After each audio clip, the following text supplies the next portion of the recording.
Glad to be back with another interesting topic to discuss. Can a person be brought back to life once he is dead? There's a process called resuscitation where we administer CPR or giving a controlled electric shock called defibrillation so that we'll be able to revive the person and make his heart pump again. So this resuscitation is bringing the person back to life, but it is not that he's going to live forever, that at a point that again he's going to face death. But the discussion today is not just resuscitation but resurrection. Can a person come back to life once he is dead and then talk to the people whom he knew like nothing happened? A Jewish rabbi from the first century named Jesus of Nazareth was executed, buried in a tomb, but after a few days his followers claim that he has come back to life and he has appeared to them so many occasions and is even just hanging out with them, which in turn impacted the way they look at their rabbi, not just as a teacher but as God himself in flesh. This sparked a rapid movement with ever increasing followers till this day. So here we are asking some important questions about this event. Let's dig deep. First, we're going to consider what if the resurrection has not happened and it's just a man-made conspiracy, and what are all the questions we may have to answer countering such a position. And second, we're going to consider what if the resurrection has happened and what are all the questions that may follow up with that may impact the understanding of life in all its sense. What if the resurrection has not happened? The first factor we have to consider is that Jesus of Nazareth did not die out of an accident. It is not like he was going around the cliff of a mountain and he tripped and fell and then he died and he was buried and then these people claim that he has come back to life. But he was under a death sentence and a capital punishment was given to him.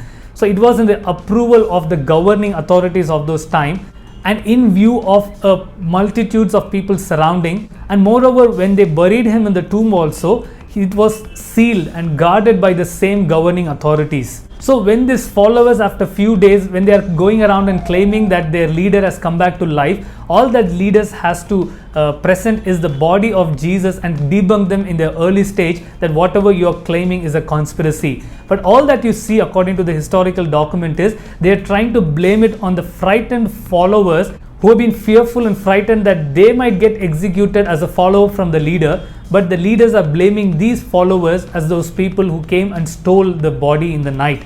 So the question would be, if the resurrection has not happened, why didn't the Roman and the Jewish leaders who executed him present the body and completely debunk it in the early stage rather than blaming it upon the frightened followers that they came and stole the body?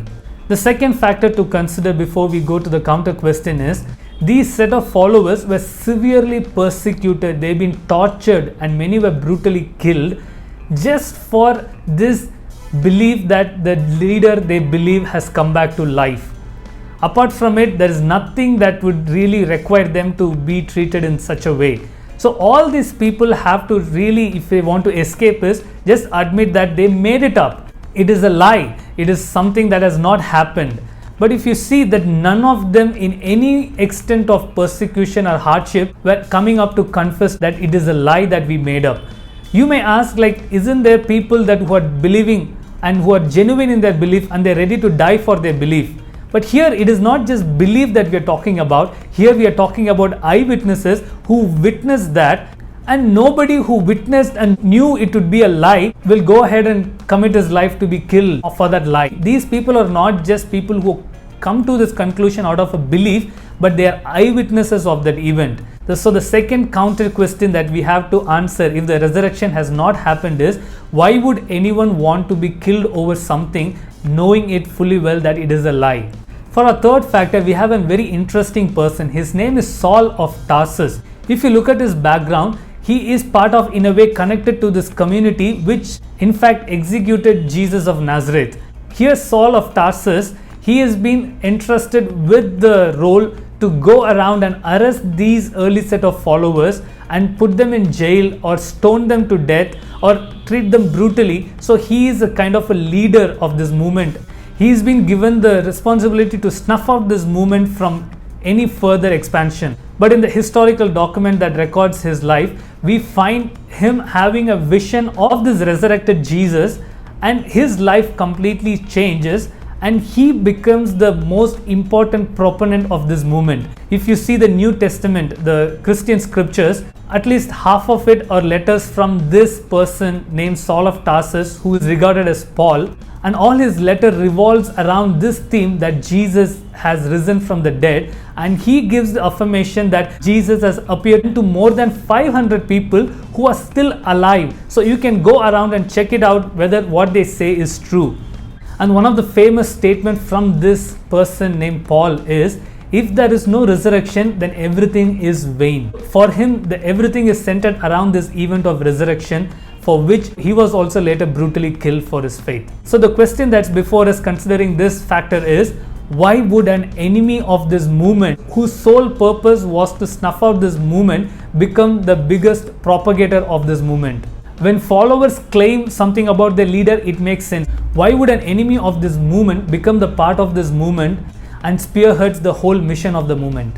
The third factor that we're going to consider before asking our counter question is, Jesus was buried in a tomb, and it was given by name to whom that tomb belonged. His name was Joseph of Arimathea. He was part of the same council that executed Jesus, but this Joseph of Arimathea, he had a kind of a leaning towards believing in Jesus.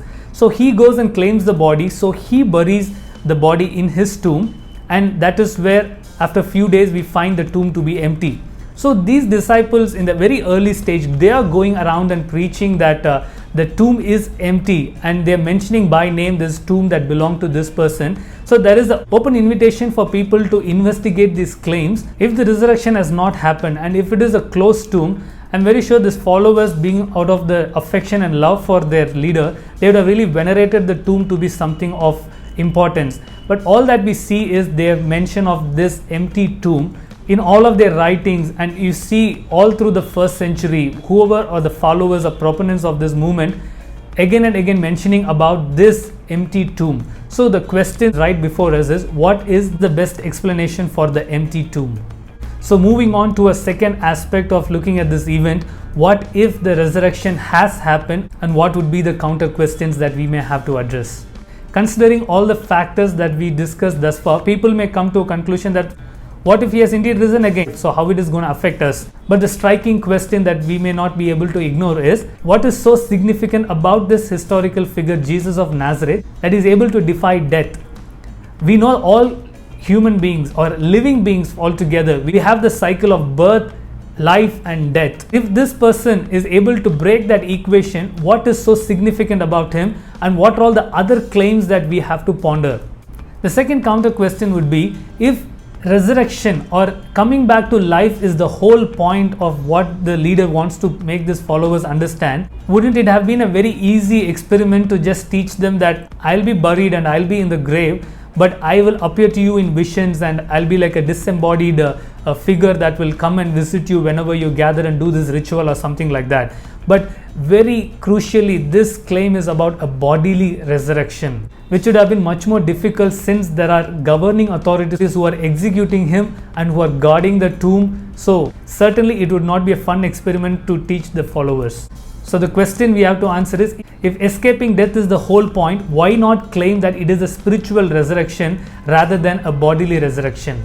The third counter question that we may have to address is, when there are thousands of years of people believing so many different things of what will happen after we die, like we will be reborn, or we stop existing and there's nothing more, or we'll be like shut up here in some kind of a spiritual world like a heaven or hell, how would this resurrection event would impact all those beliefs and understanding, or debunk the alternatives? The whole point of this discussion is to open ourselves for a historical, philosophical and a reasonable inquiry into this resurrection event. So grappling these questions are an effective way to come to our own conclusions using our reasoning faculties. Hope you like such content that's mainly targeted to provoke our thinking. If you haven't subscribed for this channel, please consider subscribing and sharing it with your friends. Till we meet with another topic, have a great day. Thanks for your time.